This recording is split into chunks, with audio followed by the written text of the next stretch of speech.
ان کا تو عالم ہی کچھ اور ہے. ہم نے تو نبی کو سنا ہے، انہوں نے تو نبی کو دیکھا ہے.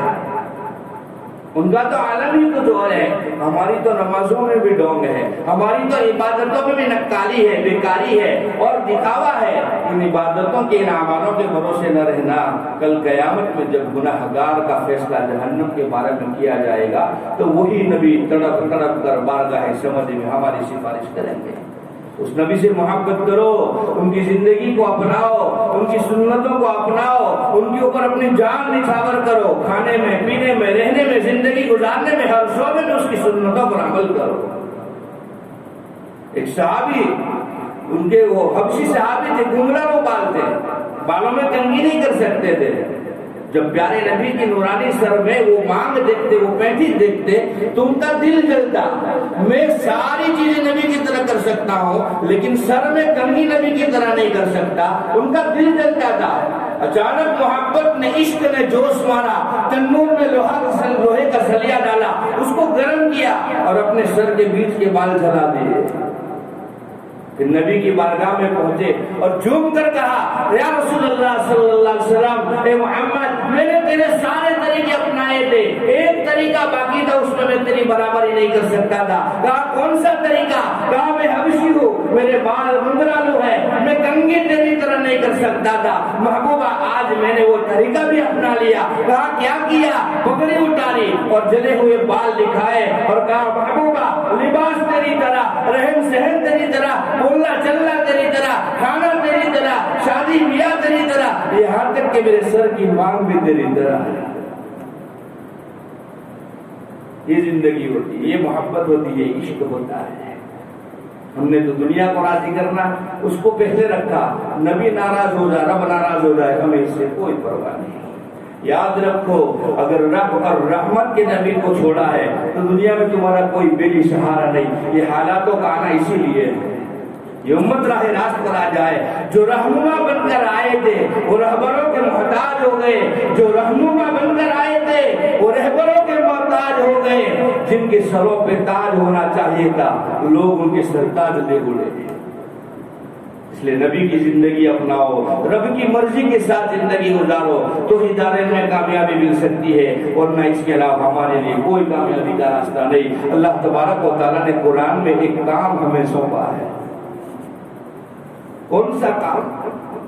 کام تو سارے ہی کرتے ہیں. کوئی دکان چلاتا ہے، کوئی ریڈی چڑھاتا ہے، کوئی تجارت کرتا ہے، کوئی نوکری کرتا ہے، کوئی ملازمت کرتا ہے. کام تو سارے ہی کرتے ہیں. کون سا کام اللہ نے بتایا؟ اللہ کا قرآن کہتا ہے وَمَنْ أَحْسَنُ قَوْلًا مِّمَّنْ دَعَا إِلَى اللَّهِ.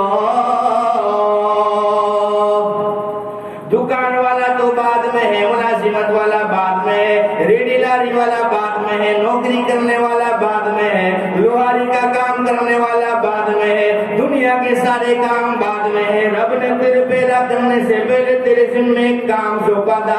کون سا کام تھا؟ کہ تو خود اللہ والا بن جائے اور لوگوں کو اللہ والا بننے کی دعوت دے. یہ کام اللہ نے ہمیں سونپا ہے. وہ کام ہم تو کرتے ہی نہیں. خود کا گریبان بچاؤ، دوسروں کا دامن بھی بچاؤ. یہ ہمارا کام، ہماری ذمہ داری ہے. ہم نے خود کا تو سوچا، اوروں کا نہیں سوچا. یہ امت اوروں کے لیے پیدا کی گئی ہے، اوروں کے لیے پیدا کی گئی ہے. صدیق اکبر مکے کے سب سے بڑے امیر صحابی تھے. مدینے میں گئے تو وہاں بھی انہوں نے کپڑوں کی تجارت کی تھی. وہ امیر صحابی تھے لیکن سارا مال نبوت پر قربان کیا، کیونکہ وہ امت کے لیے پیدا کیے گئے. یہ امت دوسروں کے لیے پیدا کی گئی ہے. اس لیے ہم اللہ والے بنے، اللہ کی نبی کی سنتوں والے بنے، اور یہ کام جو اللہ نے ہمیں تمہیں بتایا اس کی فکر کرے. اس کی ایک شکل دنیا میں چل رہی تھی، ظالموں کا وہ بھی شکار ہو گئی. دعوت و تبلیغ جس کا نام رکھا گیا ہے، حالانکہ یہ کوئی مستقل الگ شعبہ نہیں ہے، یہ پوری امت مسلمہ کا شعبہ ہے. قرآن کہتا ہے لوگوں کو اچھائی کا حکم دو، برائی سے روکو. بس اس کے علاوہ اور کوئی کام نہیں ہے. یہی ایک کام ہے جو ہمیں کرنا تھا. اس پر بھی روک لگ گئی. اللہ اس کی رکاوٹوں کو دور فرمائے، اس پر کیے ہوئے ظلم کو اللہ ختم فرمائے، اور آسانی کے ساتھ اللہ دنیا میں اس کام کو دوبارہ رواں فرمائے، اور تمام مصیبتوں سے امت مسلمہ کے اللہ حفاظت فرمائے. وآخر دعوانا ان الحمد للہ رب العالمین.